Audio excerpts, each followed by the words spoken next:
أعوذ بالله من الشيطان الرجيم. بسم الله الرحمن الرحيم. الحمد لأهله والصلاة لأهلها. أما بعد،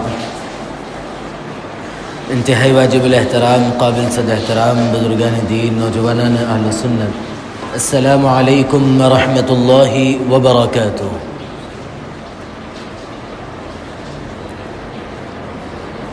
تقریباً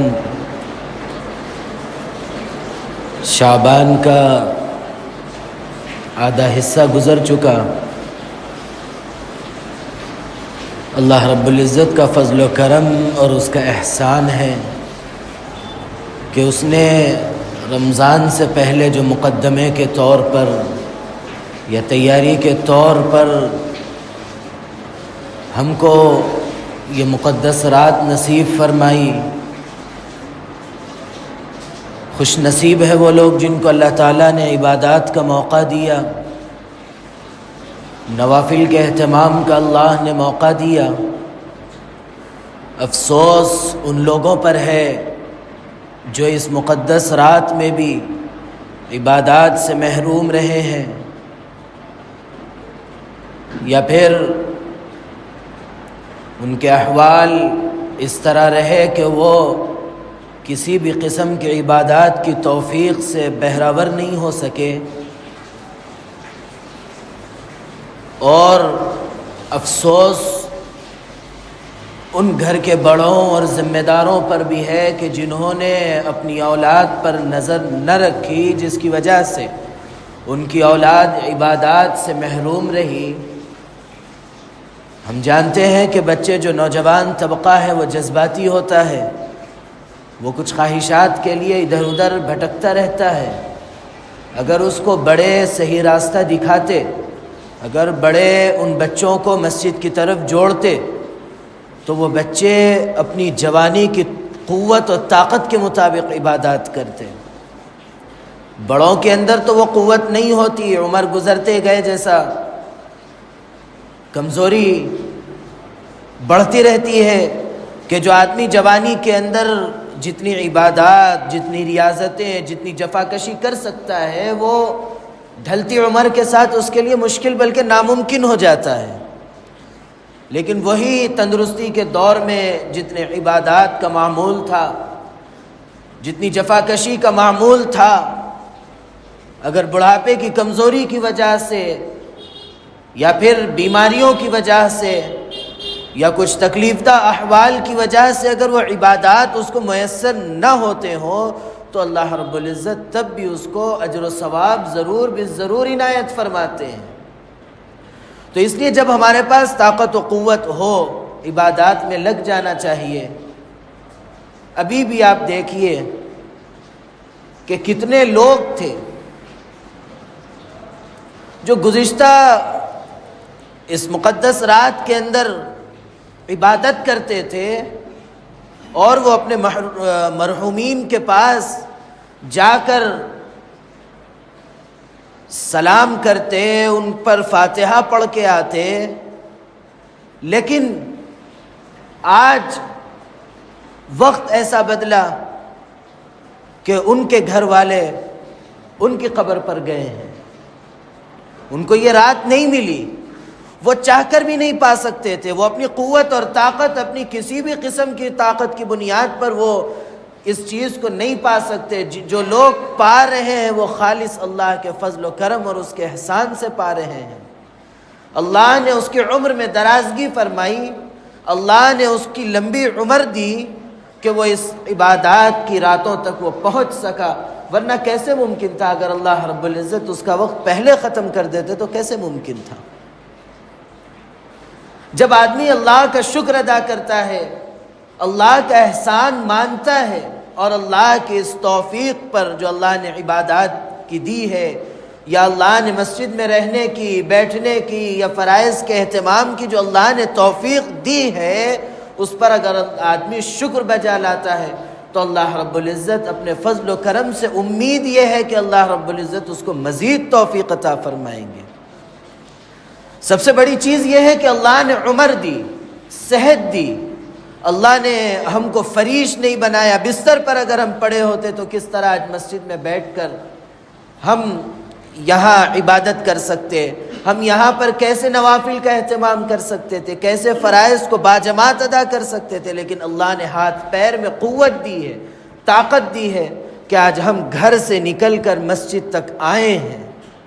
اگر ہم اس اللہ کی جو ہے نعمت پر شکر بجا نہیں لائیں گے تو پھر کیا بعید ہے کہ اللہ رب العزت ہم سے یہ نعمت چھین لے اور ہم بھی ان معذورین کی طرح پڑے رہے۔ اس کے بعد جب معذور آپ لوگ ان لوگوں کو دیکھیے کہ جو لوگ چلنے پھرنے سے عاجز ہے، معذور ہے، وہ لوگ کتنا ان کا دل تڑپتا ہے کہ وہ اللہ کے گھر کو آئیں، اللہ کے گھر میں تھوڑا وقت گزارے، لیکن ان کی صحت، ان کی طاقت ساتھ نہیں دے رہی ہے اور وہ بلبلا رہے ہیں۔ اگر آج اللہ نے ہمیں توفیق میسر فرمائی، اگر ہم اللہ کا احسان اور اس کا شکر بجا نہیں لائیں گے تو پھر ہمارے لیے بھی کتنی دیر لگتی۔ ایک چھوٹا سا فالج کا جھٹکا پڑ گیا تو آدمی بستر پر پڑ جاتا۔ کیا طاقت ہے اس کے پاس، کیا قوت ہے، کیا وہ مقوی غذا کھا رہا ہے، کیا اس کے ساتھ ہو رہا ہے، ایک جھٹکے میں بستر پر وہ پڑ جاتا ہے۔ لیکن اللہ کا جتنا شکر ادا کیا جائے کم ہے کہ آج اللہ نے ہم کو قوت دی ہے، طاقت دی ہے، اللہ نے آنکھ سلامت رکھی، اللہ ہمارے دل و دماغ کو سلامت رکھا ہے۔ اگر مجنون بنا دیتے، دیوانہ بنا دیتے، پاگل بنا دیتے تو کیا کرتے؟ مارے مارے پھرتے۔ اللہ نے ہم کو عقل کو ہماری سلامت رکھا، اللہ نے ہاتھ پیر سلامت رکھے، آج ہم آئے ہیں۔ ہم کو مواقع میسر ہے، ہم کو موقع ہے کہ ہم جائے۔ اگر ہم نہیں جا کر، ہم اللہ کے گھر کو نہیں آ کے بیکار اگر وقت گزاریں گے، اگر اللہ کی ناراضگی کا سبب اگر کوئی ہمارا اللہ کی عبادتوں کے بغیر کوئی گزرتا ہوا وقت اللہ کو ناپسند آ جائے، اللہ رب العزت اگر ہم پر کوئی ایسی پکڑ فرما دے کہ جس سے ہم عاجز اور معذور ہو جائے تو کیا کریں گے اس وقت؟ اور جو کچھ برپا ہوتے ہیں، ظہر الفساد فی البر والبحر بما کسبت ایدی الناس، کہ یہ جو کچھ حالات ہم دیکھتے ہیں کیا وجہ ہے، کیا چیز ہے؟ برپا کرنے والا انسان ہوتا ہے، انسان اپنے ہاتھوں سے کرتا ہے، لیکن اللہ رب العزت اس کے باوجود بھی اس کے ان تمام گناہوں پر پکڑ نہیں فرماتے۔ اللہ رب العزت اس کی چند چیزوں پر پکڑ فرماتے ہیں۔ کیوں؟ تاکہ اس کو اپنی زندگی کے ان برے احوال کو بدلے، تاکہ آدمی اس زندگی کے ان خراب چیزوں کو اپنی زندگی سے نکالے۔ اس لیے اللہ رب العزت تھوڑا بہت اگر ہم کو آگاہ کرتے ہیں، ہماری ہلکی سی پکڑ فرماتے ہیں تو ہمارے لیے اچھا پکڑ بھی اگر اللہ رب العزت نہ فرمائے، ایسے حالات بھی دکھا دیتے ہیں جیسا کسی کا جنازہ اگر سامنے سے جا رہا ہو، ہماری موت ہم کو تازہ نہیں ہوتی؟ اگر تازہ نہیں ہوتی تو ہمارے دل مردہ ہے۔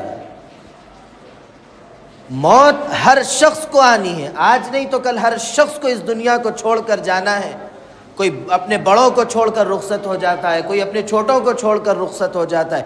جانا تو ہے ہی ہے، کسی کو پہلے تو کسی کو بعد، ہر شخص کو یہ وقت دیکھنا ہے۔ لیکن اگر ہمارے پاس اس کی تیاری نہیں ہے تو کیا کریں گے اس وقت؟ اسی لیے اپنے آپ کو ابھی سے تیار کرے۔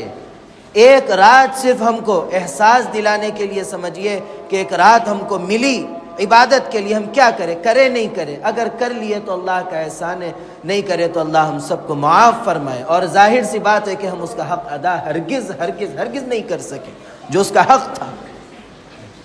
اب مہینہ کتنے دن بچے؟ آدھا مہینہ بمشکل بچا ہے۔ اس کے بعد ایسی ساعتیں ملنے والی ہیں ہم کو جس میں صرف اور صرف بخشش کا، مغفرت کا، رحم کا معاملہ ہونے والا ہے۔ اور یہ یاد رکھیے، جب اللہ رب العزت نیکیوں کے اجر کو بڑھاتے ہیں وہیں گناہوں کی پکڑ کو بھی بڑھا دیتے ہیں۔ ایسا نہ ہو کہ اس مقدس مہینے کے اندر اللہ کی کوئی نافرمانی ہمارے ذریعے ہو اور وہ ہمارے لیے پکڑ کا سبب بنے۔ اس کے لیے ہم ابھی سے کوشش کریں، ابھی سے ذہن بنائیں، ابھی سے نیت کریں کہ ہم صرف اور صرف اللہ کی عبادت میں یہ مقدس مہینہ گزاریں گے۔ ہم اللہ کو راضی کرنے میں یہ وقت گزاریں گے. اگر اللہ رب العزت راضی ہو جائے تو ہماری دنیا بھی پار ہو گئی، آخرت بھی پار ہو گئی. اس لیے کوشش کرے کہ ہم اپنی پوری قوت، اپنی پوری طاقت اللہ کو راضی کرنے اور اللہ کی عبادت میں اللہ کو اور جناب نبی کریم علیہ السلام کی تعلیمات پر عمل میں گزار دیں گے. عہد کیجیے، اللہ سے وعدہ کیجیے کہ ہم آنے والے مہینے کی بھرپور قدر کریں گے، اور جب عید کا موقع آئے گا تو واقعتاً ہم سب کے لیے خوشی کا موقع رہے گا. ایسے شخص کے لیے کیا خوشی کا موقع ہے جو رمضان میں اس کو روزہ نصیب نہیں ہوا، رمضان میں اس کو تراویح نصیب نہیں ہوئی، رمضان میں اس کو عبادتوں کا موقع نہیں ملا. اس کے لیے کی خوشی ہے؟ خوشی تو اس شخص کے لیے ہے جس نے تراویح کا مکمل اہتمام کیا ہے. خوشی کا موقع اس شخص کے لیے ہے جو مکمل روزے رکھا ہو. خوشی کا موقع اس کے لیے ہے جو اللہ کو راضی کر لیا ہو، اپنی مغفرت کروا لیا ہو، اپنی بخشش کروا لیا ہو، اور اللہ کے نبی کی بددعا سے بچ گیا. اس کے لیے خوشی کا موقع ہے. اور ہم سب اس کی کوشش کریں کہ ہم اللہ کو راضی کریں گے، ہم اپنی مغفرت کروائیں گے، ہم اپنی بخشش کروا کے رہیں گے. اللہ رب العزت ہم سب کو توفیق عمل نصیب فرمائے. اللہ رب العزت آنے والے اس مہینے کی ہم سب کو قدردانی نصیب فرمائے. اللہ رب العزت میرے کہنے اور آپ کے سننے کو قبول فرمائے. اللہ رب العزت کہنے، سننے، لکھنے پڑھنے سے زیادہ عمل کی توفیق عطا فرمائے. عمل کی باتوں پر عمل کرنے، بچنے کی باتوں سے بچنے اور عقیدے کی باتوں پر عقیدہ رکھنے کی توفیق عطا فرمائے. آمین. وآخر دعوانا ان الحمد للہ رب العالمین.